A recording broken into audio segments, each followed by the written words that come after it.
dans ce journal que nous ouvrons par ce décret.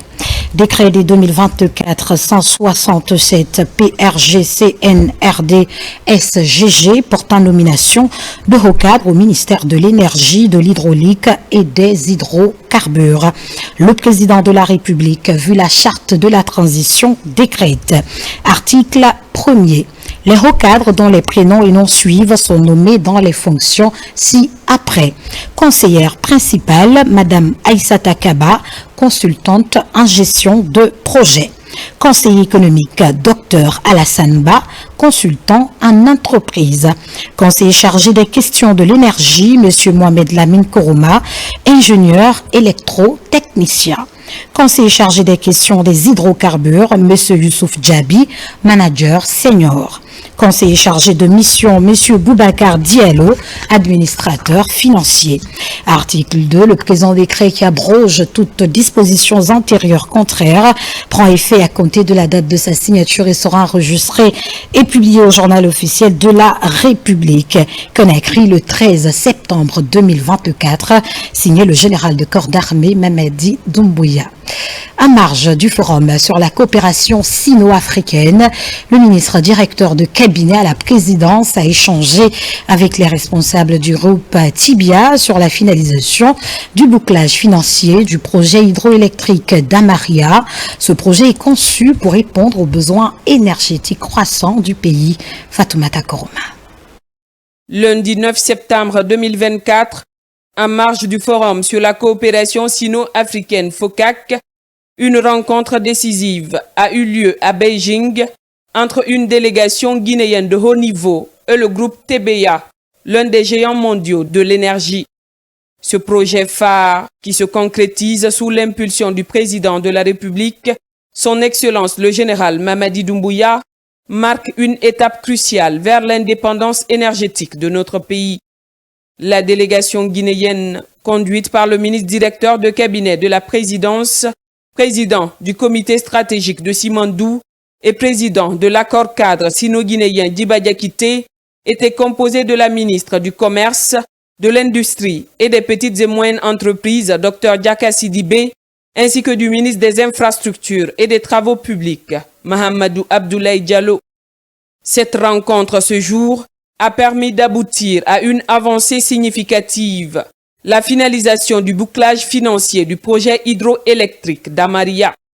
Ce projet, essentiel pour garantir à la Guinée une autonomie énergétique durable, représente un pilier fondamental de la politique nationale de développement menée par les autorités sous le leadership du général Mamadi Doumbouya. Ce projet est également conçu pour répondre aux besoins énergétiques croissants du pays. Sa mise en œuvre s'inscrit dans la vision du chef de l'État de renforcer et sécuriser une production électrique suffisante à travers le pays. Lors de cette rencontre, les discussions ont porté sur l'accélération des processus financiers et techniques nécessaires pour démarrer les travaux de construction dans un bref délai.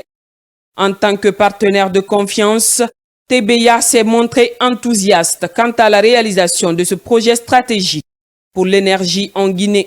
Nous avons tenu une importante réunion présidée par le ministre directeur de cabinet de la présidence, M. Diba Diakité, avec la délégation du groupe TBA, dirigée aussi par son PDG. Le groupe TBA aujourd'hui est un fournisseur de solutions globales énergétiques en Guinée et à travers plusieurs projets structurants aussi dans le monde, notamment le projet du barrage hydroélectrique de Amaria, dans le cadre de la coopération sino-guinéenne. Donc, l'objectif principal de cette réunion était d'échanger sur les enjeux stratégiques de la mise en œuvre de ce projet, Amaria, et surtout discuter des engagements du groupe TBA quant au respect du chronogramme d'exécution, parce que vous n'êtes pas sans savoir qu'en marge au FOCAC, nous avons effectivement effectué le premier décaissement. Donc, ceci vient renforcer justement cette coopération sino-guinéenne dans le cadre du projet Amaria.